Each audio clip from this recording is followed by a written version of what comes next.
Hurricane season is here. Hopefully you've already made your preparations, but if you haven't, Alachua County Fire Rescue Public Information Officer Megan Crandall is here to let you know what you can do to keep your family and your home safe this hurricane season. One of the items you must include in your disaster supply kit is a weather radio. Unlike regular radios, a weather radio provides current weather information directly from your local weather services. Additionally, weather radios are designed to respond to the FCC's emergency alert system. Here's how it all works. When your weather radio receives an alert signal, it responds with an audible alarm to attract your attention, and many weather radios also display what type of alert is being received. A weather radio ensures that you will be alerted to any dangerous weather situation immediately, even in the middle of the night. You may recall the recent tornadoes that touched down in several counties south of Alachua. If a similar situation were to occur in our area, your weather radio would alert you of the need to find appropriate shelter. In a hurricane, you may lose power, leaving you without your television or internet connection. Your weather radio would become invaluable, providing you with current information and alerting you of any dangerous weather conditions. So, when you prepare for the 2007 hurricane season, don't forget to include a battery-operated weather radio and plenty of spare batteries. Remember that it always pays to prepare today for a possible disaster tomorrow.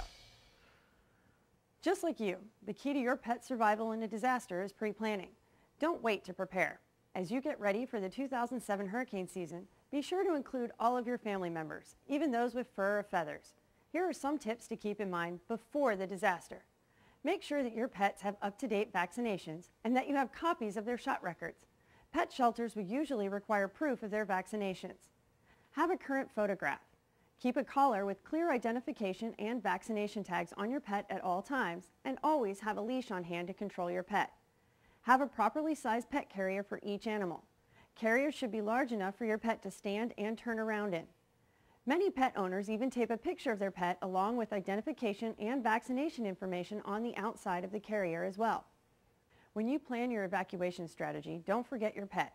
Specialized pet shelters, animal control shelters, vet clinics, and friends and relatives out of harm's way are all potential refuges for your pet during a disaster. Additionally, some hotels will waive their normal no-pet policies in the event of a disaster. But you should always check when you are making your initial plans. All animals brought to a pet shelter must have the following: proper identification, a collar, and a rabies tag.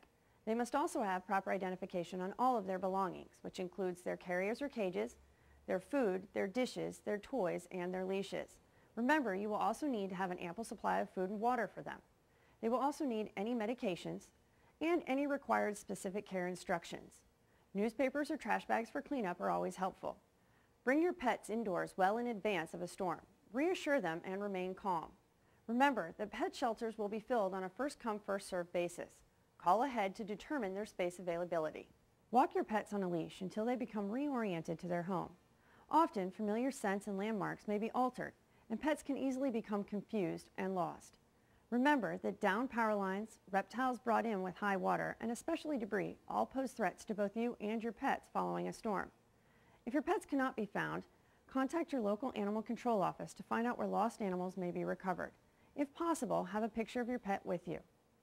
After a disaster, animals may become aggressive or defensive. You should closely monitor their behavior until things begin to normalize for them. As you're planning for this year's hurricane season, remember to include your pets. Just as you and your family need food and water, they do too. Include toys, blankets, leashes, and bowls in that supply kit. Keep yourself, your family, and your pets safe this season.